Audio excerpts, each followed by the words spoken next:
Halo, Assalamualaikum warahmatullahi wabarakatuh. Senang bertemu dengan teman-teman semua. Ini adalah rangkaian dari kelas mata kuliah metode kuantitatif dalam pengambilan keputusan.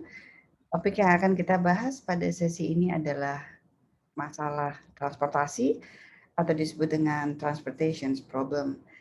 Kenapa transportation problem menjadi penting untuk didiskusikan?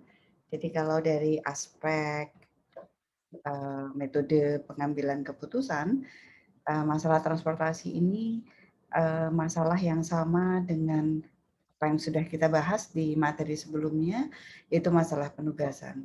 Inti dari masalah transportasi adalah bagaimana perusahaan mengalokasikan sumber daya. Jadi perusahaan memiliki sumber daya, resources, sumber, gitu ya. Apakah sumber ini kemudian diejawantahkan dalam kemampuan perusahaan untuk memproduksi yang bisa saja kemudian perusahaan memiliki sumber daya itu dari 3 pabrik yang dimiliki. Jadi ada factory 1, plant 1, ada plant 2, dan kemudian ada plant 3 gitu. Yang masing-masing plant ini punya kemampuan produksi untuk menghasilkan sumber, misal di 200 unit kemampuan produksi untuk menghasilkan sebuah produk, mungkin produk susu, atau produk beras misalnya, atau produk obat-obatan tertentu, atau di sini adalah 300 unit, gitu ya. Kemudian P3 ini pabrik 3 juga punya kapasitas produksi misalnya 300 unit. Sehingga dari segi sumber sebenarnya kita bisa menghitung kemampuan perusahaan untuk memproduksi itu adalah 800 unit. Perusahaan kemudian terlibat dalam proses distribusi dari sumber-sumber daya itu tadi kepada point of destinations atau kota tujuan atau tempat tujuan. Jadi tujuan ini bicaranya bisa saja perusahaan kemudian mengalokasikan pada retail 1. Retail 1 itu mencerminkan demand, permintaan pada toko tertentu gitu. Kemudian bisa juga ini retail 2 atau retail 3. Teman-teman bisa melihat di literatur atau di buku teks yang kita pakai, bisa saja ini gudang, retail itu bisa point of destination, titik tujuan, bisa dibahasakan sebagai titik permintaan, bisa dibahasakan itu adalah gudang atau toko, titik outlet tertentu. Dan perlu kita ketahui bahwa retail juga punya kapasitas untuk menampung. Demand itu juga mencerminkan kapasitas tertentu. Jadi let's say di sini dia punya kapasitas 300 demand-nya, kemudian retail 2 punya kapasitas jumlah permintaan 200 dan retail 3 ini punya permintaan juga 300. Sehingga kita bisa tentukan besaran jumlah dari kota tujuan, kota retail ini adalah 800. Dalam situasi yang kita hadapi sekarang ini adalah situasi di mana sumber yang ada itu sama dengan sumber atau di kota tujuan. Jadi ini maksimum sama dengan 800 dan ini adalah 800. Sehingga kita memiliki matriks yang disebut dengan balance matrix. Tidak menutup kemungkinan di beberapa situasi bahwa jumlah sumber itu lebih besar. Jadi bisa saja jumlah sumber itu lebih besar dibandingkan dengan jumlah destination-nya, titik tujuannya, atau sebaliknya, dia lebih kecil. Dua situasi ini disebut dengan unbalance matrix. Nah, kita pernah diskusikan di masalah penugasan untuk kasus unbalance matrix seperti ini, kita menambahkan yang disebut dengan dummy. Ini sama situasinya. Baik. Nah, teman-teman, yang selanjutnya perlu didiskusikan adalah dalam masalah transportasi, ketika perusahaan melakukan perpindahan dari satu unit P1 misalnya kepada R1, ini tentu ada biaya yang diperlukan. Gitu. Karena kegiatan bisnis itu bukan kegiatan yang hanya dengan ucapan terima kasih atau gratis begitu ya. Jadi ada biaya yang akan muncul di sini. Ini cost 1. let's say cost 1 adalah $3. Jadi setiap kita mengirimkan 1 unit dari P1 ke R1 itu adalah $3. Bisa saja dari P ke R2 itu mungkin tidak $3 tetapi $4 karena jaraknya lebih jauh, ya, durasinya lebih lama gitu. Jadi ini ada C2. Bisa saja dari P2 itu ke R2 itu $5. Biaya yang muncul di sini ini adalah biaya deterministik. Angka-angka yang muncul di sini adalah angka deterministik yang ditentukan berdasarkan data historis, pengalaman masa lalu. Kita tidak perlu diskusikan where the numbers come from, gitu ya. Poinnya adalah bahwa ketika perusahaan melakukan alokasi perpindahan dari point of departure, dari point of origin, dari titik sumber kepada dari titik sumber kepada titik tujuan, itu ada biaya yang harus dikeluarkan oleh perusahaan. Dan bisa saja kita bisa lihat di sini biaya itu berbeda-beda. Ya. Bisa karena jarak, mungkin karena kesulitan area gitu, sehingga kemudian terjadi akumulasi beban tertentu yang akhirnya memunculkan biaya, nilai nominal biaya yang berbeda-beda. Kita bersepakat bahwa tidak bisa satu sumber itu dalam konteks ini kita kemudian perlu mendiskusikan bagaimana mengalokasikan dari point of departure, dari titik sumber kepada titik tujuan. Gitu. Tujuannya apa? Tujuan dari alokasi ini yang kemudian disebut dengan kita akan melakukan schedule penugasan atau schedule transportasi dalam konteks diskusi ini, schedule transportasi, yaitu kita akan menentukan biaya transportasi. Schedule transportasi itu akan menentukan rute, ya, rutenya itu dari mana ke mana. Apakah dari P dikirim ke R1? Kalau P ke R1 kan dia hanya mampu 200 unit. Sementara kebutuhan atau demand di R1 adalah 300. Nah, sisanya, kekurangannya itu dapat dari mana? Apa mungkin dikirim dari P2? Dan P2 itu biaya per unitnya itu lebih besar dibandingkan biaya dari P1. Maka rute ini akan berkonsekuensi pada biaya. Kemudian yang kedua, quantity. Jadi setiap kali pengiriman berapa kuantitas yang harus dikirimkan, dan dua poin ini akan menentukan total transportation cost. Biaya persediaan secara keseluruhan. Nah, sehingga inilah yang harus kita diskusikan, inilah yang kemudian menjadi concern kenapa keputusan penentuan schedule pengiriman ini menjadi penting karena akan menentukan satu rute, dua kuantitas, dan ujung-ujungnya adalah total biaya transportasi. Biaya transportasi ini secara makro akan menentukan total production cost (TPC) gitu ya. Dan TPC ini akan berimbas pada penentuan harga di mata konsumen. Sehingga menjadi strategi ketika perusahaan tidak bisa menentukan dengan tepat berapa biaya persediaan biaya transportasi minimal, maka ini akan ujung-ujungnya berkonsekuensi pada harga yang tidak kompetitif di pasar. Maka tujuan dari alokasi atau tujuan dari skema masalah transportasi, penugasan di transportasi, itu adalah meminimalkan total transportation cost atau biaya transportasi keseluruhan. Caranya bagaimana? Caranya yang akan kita diskusikan dalam literatur kuantitatif method yang kita pakai ada 3 teknik. Yang pertama adalah stepping stone method, kemudian yang kedua ini adalah modified distribution, yang ketiga adalah Vogel approximations. Kita akan mendiskusikan 2 garis besar yang di kelas. Yang pertama adalah stepping stone, kemudian yang kedua adalah Vogel approximations. Modified distribution ini adalah kelanjutan dari stepping stone method. Jadi teman-teman nanti bisa belajar secara mandiri untuk mendalami ini. Yang membedakan dengan stepping stone, iterations atau proses yang dilakukan dalam modified distribution ini lebih terstruktur dalam penentuan biaya perbaikan.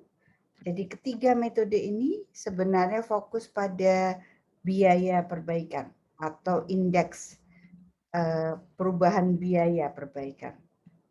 Nah, hanya saja ketiga metode ini menawarkan teknik yang berbeda-beda. Stepping stone ini cenderung trial and error. Jadi kita melakukannya dengan coba-coba memindahkan satu titik di mana dia berdekatan atau berjauhan kotaknya begitu ya. Sementara modified distribution ini ada formula tertentu yang dipakai, tetapi intinya sama. Dia melihat perbedaan perubahan biaya, dan Vogel approximation ini lebih sistematis dengan cara yang agak berbeda dengan dua metode stepping stone dan modified distribution. Nah, untuk kesempatan video kali ini saya fokus di stepping stone untuk dasar dalam diskusi di kelas ya. Baik, kita mulai dari kasus. Saya sudah membagikan bahwa ada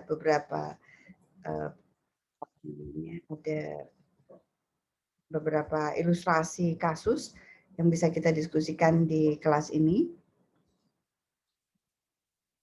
Ya. Jadi ini adalah kasus yang juga diambil dari buku. Kita menggunakan kasus yang ada di buku bahwa ini ada satu perusahaan gitu ya. Satu perusahaan ini jadi biasanya kemudian di masalah transportasi teman-teman akan mendapatkan situasi dengan cerita tabel seperti ini. Tapi ada tabel juga yang sudah diubah dalam tabel transportasi. Nanti kita akan bahas. Kita punya informasi bahwa ada PT ABC. PT ABC ini memiliki 3 factory. Ada factory D, ada factory E, dan factory F. Kemudian dia punya kapasitas produksi di masing-masing factory, dan dia punya 3 gudang di tempat yang berbeda. Dan dia punya kapasitas tampung. Ini kalau dijumlah 700, ya, dan ini juga 700. Ada 3 pabrik, ada 3 gudang dengan sisi permintaan, sisi supply dan demand itu sama, yaitu 700. Saya mengingatkan sekali lagi ini adalah salah satu contoh yang disebut dengan balance matrix, di mana jumlah supply side itu sama dengan jumlah demand side. Nah, pertanyaannya adalah apa yang akan kita diskusikan dalam kasus ini? Perusahaan memiliki alokasi sumber daya di 3 tempat, gitu ya. Dan teman-teman bisa lihat di sini bahwa biayanya tidak sama. Jadi tadi saya berikan ilustrasi bahwa misalnya dalam konteks ini juga kalau kita mengirimkan dari D ke A, itu 1 unit adalah $5. Sementara dari D ke B itu adalah $4. Nah, menjadi pertanyaan, rute yang seperti apa yang harus kita tugaskan, gitu. Apakah kita memberikan arahan dari D ke C karena di sana paling murah? Tapi ini kan punya kapasitas ya, kapasitas kirim dan kapasitas tampung. Jadi tidak bisa semua kemudian kita kirimkan ke C. Kita mempertimbangkan C yang $3. Jadi jauh lebih murah dibandingkan di kota-kota lain. Tetapi C ini punya kapasitas tampung dan kapasitas tampung dia gudangnya itu hanya 200. Ini kan menjadi persoalan. Nah, sehingga tugas kita itu seperti apa ya, kita diminta untuk memberikan solusi dengan metode penugasan untuk menjawab pertanyaan ini. Shipping route, rute pengiriman, kemudian kuantitas yang harus dikirimkan dalam setiap pengiriman, dan akhirnya kita bisa menghitung total transportation cost atau biaya transportasi secara keseluruhan. Saya akan mulai dari metode pertama, yaitu stepping stone.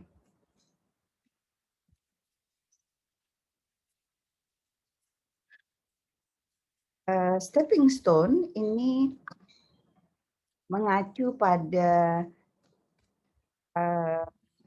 petunjuk sudut barat laut. Ini kebetulan sudah diisi sebelumnya. Jadi teman-teman, ini adalah tabel transportasi awal yang umumnya, oh sebentar, belum terlihat ya. Ini adalah tabel transportasi awal yang sebelumnya itu ditampilkan dalam dua sisi tabel, gitu ya. Nah, tabel transportasi awal itu umumnya digambarkan seperti ini. Jadi ada factory, sisi departure, point of departure, point of origin, dan point of destinations, titik tujuan, gitu ya. Dan yang merah ini menunjukkan biaya. Jadi kita bisa membahasakan bahwa kalau kita mengirimkan satu unit dari D ke A, dari D ke A, itu memerlukan biaya $5. Kalau dari E ke B, itu biayanya adalah $4.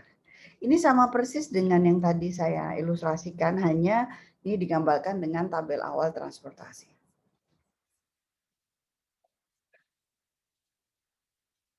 Oke. Sekarang bagaimana kita melakukan analisisnya?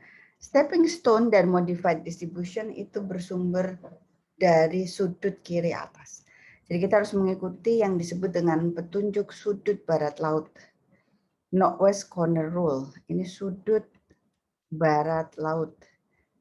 Northwest corner rule. Ini saya tulis di sini ya. Ini sudut barat laut. Sudut barat laut.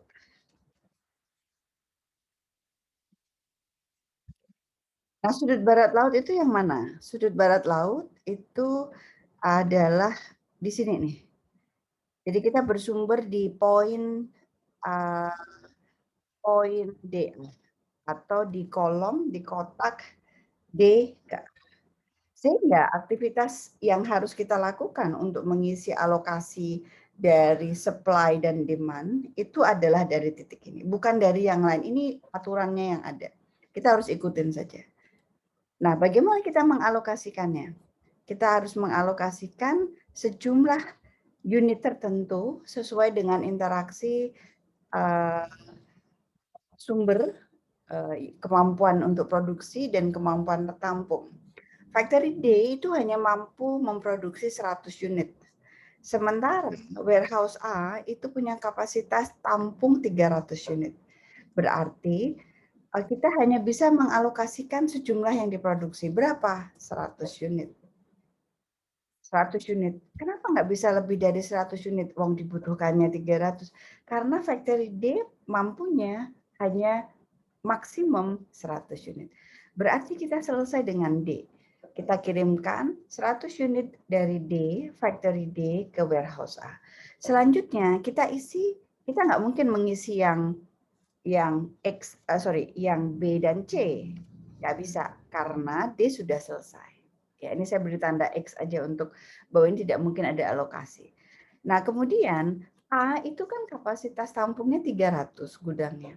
Baru terisi 100. Berarti dia harus membutuhkan supply lagi nih, pasokan dari gudang, dari pabrik terdekat. Dari mana? Kita bisa lari, yang terdekat adalah E. E ini punya kapasitas produksi 300. Sementara gudang A itu memerlukan 200 unit. Berarti kita bisa isikan 200. Kenapa kita bisa isikan 200? Karena kekurangannya 200 dan kemampuan factory A itu 300. Kenapa nggak kita isikan 300? Iya, nanti melebihi kapasitas gudang, jadi nggak bisa. Nah, berarti gudang A itu sudah 300 unit, maka nggak mungkin kita memberikan alokasi pada pada F. Ya, ini saya beri tanda X untuk indikasi saja bahwa tidak mungkin kita isikan di FA karena sudah 300 unit. Nah, sebaliknya gudang E itu masih punya kapasitas produksi 100 unit lebih. karena maksimal kapasitas produksinya 300, sementara baru dialokasikan kepada gudang A itu 200. Berarti masih tersisa berapa? 100 unit. Gudang B perlu tidak? B perlu, karena B ini memerlukan maksimal 200 unit. Berarti kita isikan 100 unit. Kenapa kita tidak bisa isikan 200 unit? Iya, karena pabrik A kapasitas produksinya tinggal 100 unit. Berarti kita nggak bisa isi di C, ke C nggak mungkin. Kemudian kita isi di sini 100 unit. Kenapa 100 unit? Karena di 100 unit ini berarti gudang itu memerlukan 200, sisanya tinggal 100 unit. F, kemampuan produksinya 300 unit. Sudah teralokasikan dari F ke B itu 100 unit, berarti tinggal 200 unit. Ini adalah alokasi awal dari petunjuk sudut barat laut. Alokasi awal ini menjadi dasar ketika kita mengerjakan stepping stone dan kemudian modified distributions. Vogel approximation tidak menggunakan pendekatan ini. Jadi ini menjadi catatan teman-teman semua. Nah, setelah dihitung, sekarang kita akan alokasikan hasil perhitungan tadi yang setelah saya isi, teman-teman. Ini ketemunya seperti tabel yang ada di sini. Saya split jadi 2 dulu. Ya. Jadi saya sudah mengalokasikan di tabel ini. Kemudian ketemu initial transportation cost seperti ini. Jadi kita bisa tuliskan bahwa dari D ke A, ini D ke A, itu adalah 100 unit. Biayanya $5, ini berarti 500. Dan seterusnya. Dari tabel awal ini kita mendapatkan hitungan total biaya transportasi itu adalah 4.200. Pertanyaannya adalah, apakah 4.200 ini biaya yang paling optimal? Apakah ini paling minimum? Karena tujuan kita dalam masalah transportasi itu adalah menentukan biaya transportasi terkecil karena akan berkonsekuensi pada penentuan harga. Gitu ya. Nah, ini menjadi krusial. Nah, kita tidak tahu ini apakah minimal atau tidak. Yang bisa kita tahu adalah kita menganalisis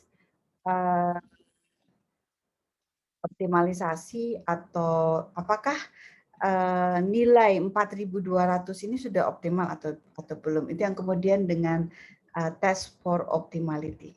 Nah, di stepping stone, test for optimality-nya ini cukup rigid, cukup cukup bertele-tele, cukup rumit ya, memerlukan trial and error, sehingga nanti mungkin saya akan jelaskan secara satu persatu di kelas untuk memudahkan. Tapi sebagai ilustrasi awal, saya akan berikan contoh untuk tahapan pertama tes optimality yang nomor 1 ya. Jadi 4.200 yang kita dapatkan tadi, ini apakah nilainya sudah optimal atau belum? Kita mendapatkan perhitungan ini, nilainya optimal atau belum. Nah, bagaimana kita melakukan tes optimality? Tes optimality itu digunakan untuk apa? Nah, teman-teman, tes optimality itu digunakan untuk mengecek, untuk melakukan validasi apakah ada rute yang bisa diubah sehingga 4.200 itu bisa dikurangi. Sekarang kita tidak tahu apakah 4.200 itu adalah nilai biaya transportasi yang paling kecil atau tidak. Sehingga tes optimality itu tujuannya adalah kita akan menentukan indeks perbaikan atau indeks perubahan rute. Ya. Karena misalnya nih, alokasinya kan dari D ke A itu 100. Sementara biaya pengiriman D ke A itu 5 untuk 1 unit. Berarti kita keluar biaya $500. Benar ya? Padahal kalau teman-teman lihat dari D ke C itu kan $3 per unit. Jangan-jangan nih kalau rutenya kita ubah dari D ke C bukan dari D ke A sebanyak 100 unit, itu kita sudah bisa melakukan penghematan $200. Jangan-jangan demikian. Meskipun kita harus pastikan bahwa perubahan interaksi ini kan melibatkan alokasi dari pabrik dan gudang yang lain. Karena ini tidak berdiri sendiri, ini matriks. Ya. Nah, ini yang kemudian perlu kita lakukan. Nah, stepping stone analysis untuk test for optimality melakukan perhitungan indeks perbaikan dengan secara manual. Yang tadi saya mungkin sebutnya agak rumit gitu ya. Jadi ini harus pelan-pelan. Nah, bagaimana melakukannya? Kita mulai satu persatu. Saya akan berikan contoh untuk tahapan pertama di sesi ini. Yang pertama adalah kita menentukan, jadi ini kan sudah ketemu ya teman-teman. Di hitungan sebelumnya ini adalah skornya 4.200. Saya mengacu di gambar yang ini. Nah, kemudian kita akan menentukan, ini saya hapus dulu dari perhitungan yang lama, kita akan menentukan indeks perbaikan. Indeks perbaikan ini adalah menentukan kotak mana yang akan kita ubah rutenya.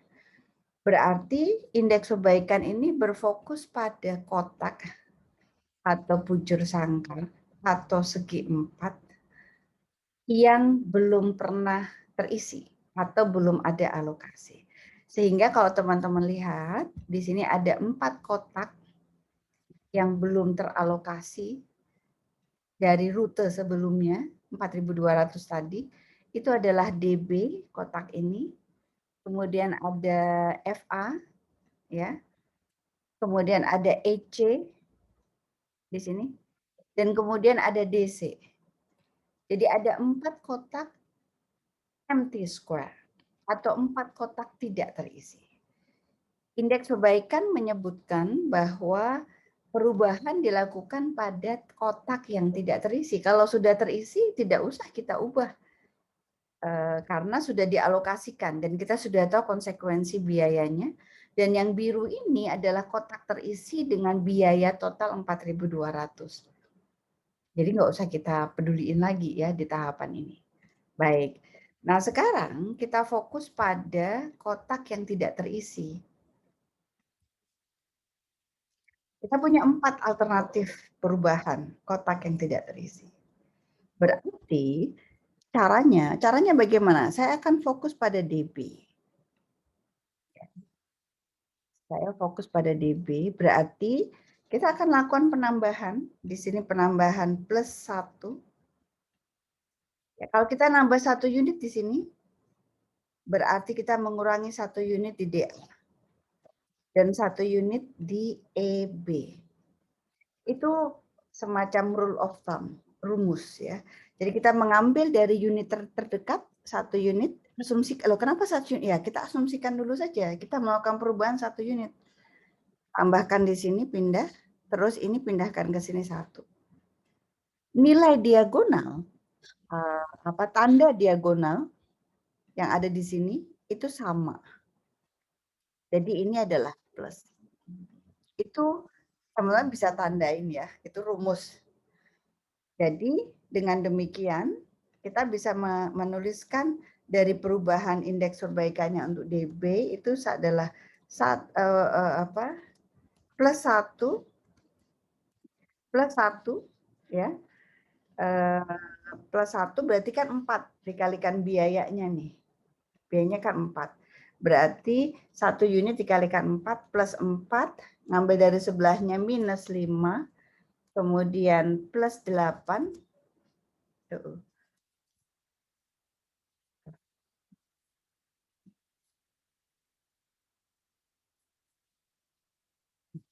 Ini adalah plus 8. Jadi plus minus plus minus plus minus. Ini adalah plus 8 dan akhirnya minus 4. Sehingga kita ketemu berapa ini? Plus 3. Makna plus 3. Plus 3 bermakna bahwa perubahan rute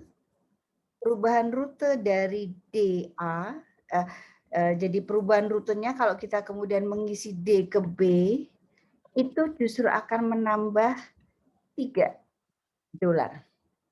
Kalau perubahannya 1 unit. Jadi kalau kita mengubah rute satu unit kita tambahkan dari D ke B, maka terjadi penambahan $3. Itu kalau satu. Bagaimana kalau 50 unit? Ya dikalikan. Bagaimana kalau 100 berarti dikalikan. Plus ini menandakan penambahan. Nah, kita cek lah kalau nambah kan ya berarti nggak usah dong secara logik ya. Bagaimana dengan bidang yang lain atau bagaimana dengan rute yang lain? Kita masih punya rute FA.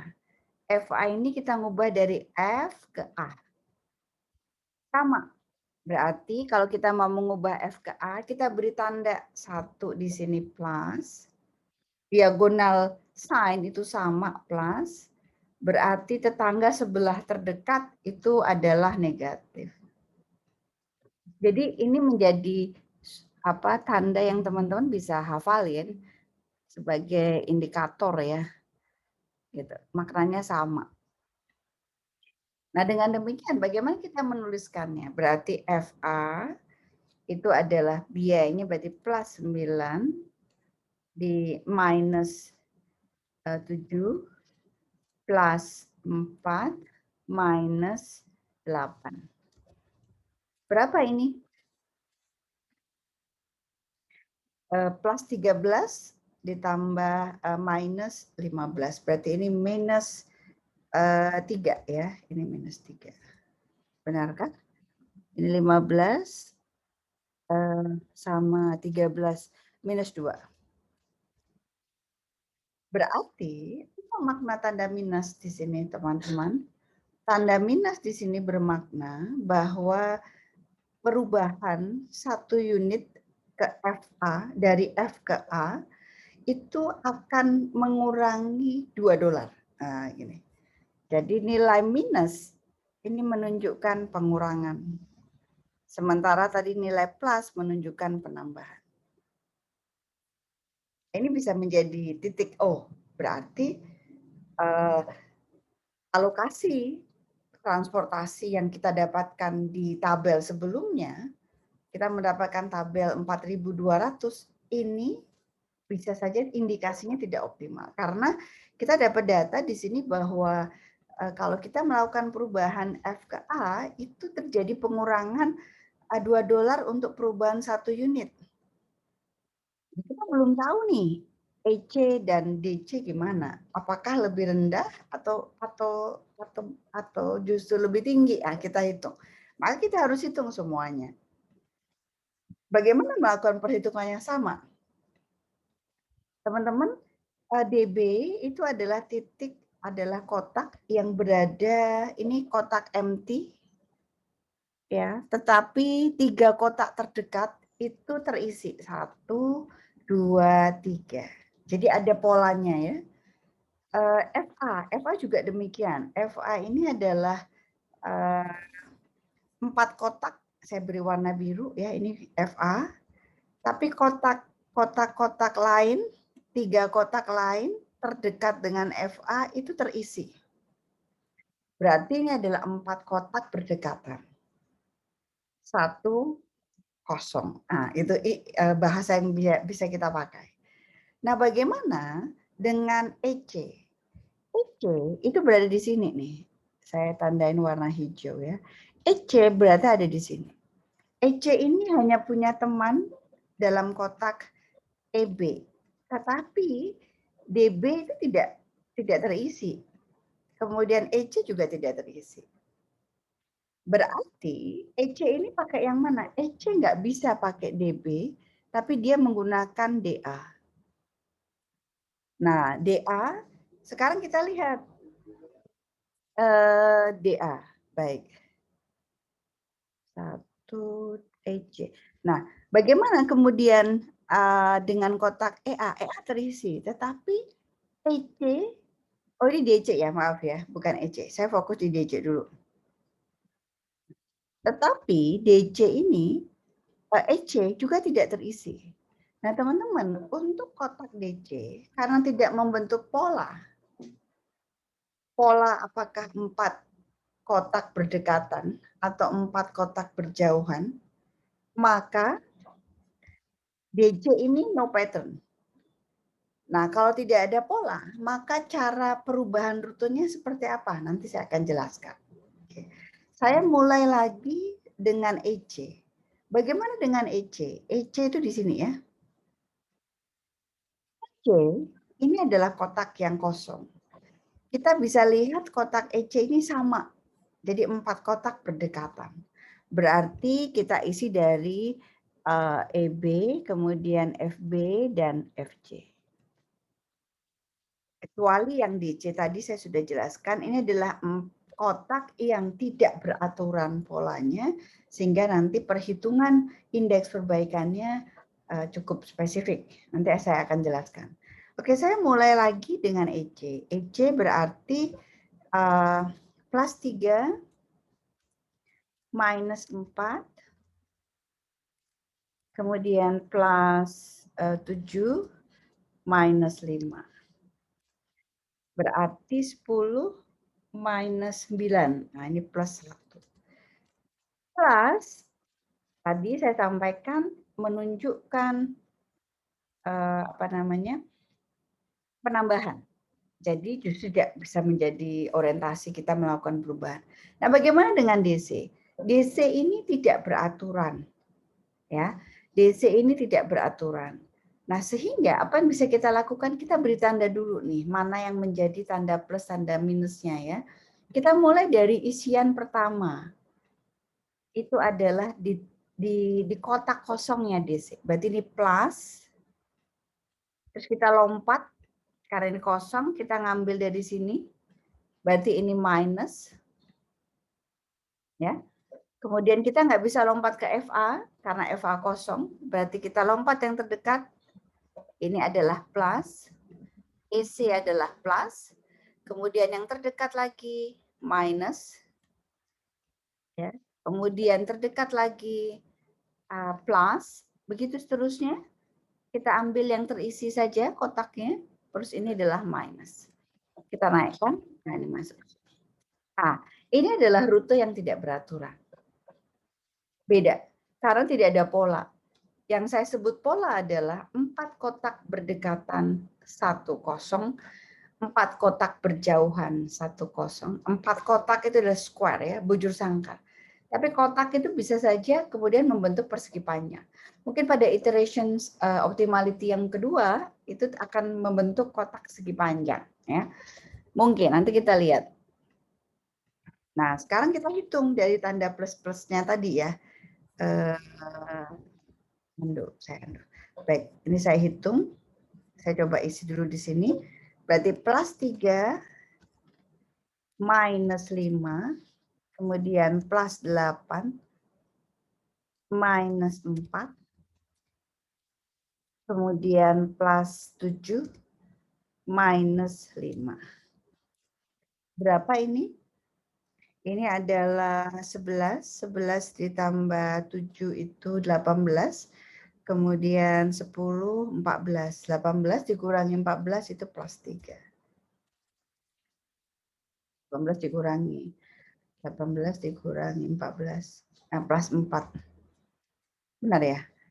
Sebentar, 11, 18, kemudian 10. Ya, baik, teman-teman. Ketika kita mendapati indeks perbaikan memberikan nilai positif dan negatif, menunjukkan bahwa ada variasi perubahan.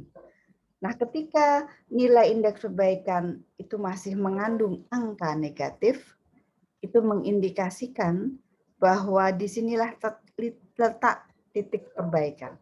Berarti tabel kita, perhitungan kita yang menghasilkan 4.200 itu belum optimal. Karena masih mengandung unsur adanya perbaikan untuk menjadi lebih baik, lebih murah. Sehingga kalau indeks perbaikan yang kita dapatkan itu tidak mengandung nilai negatif, berarti kita tidak melakukan perbaikan lagi. Artinya tabel transportasi yang sudah kita hitung memberikan nilai biaya transportasi yang paling kecil. Cukup sampai di sini. Nanti kita lanjutkan dalam sesi yang akan datang. Terima kasih. Assalamualaikum warahmatullahi wabarakatuh.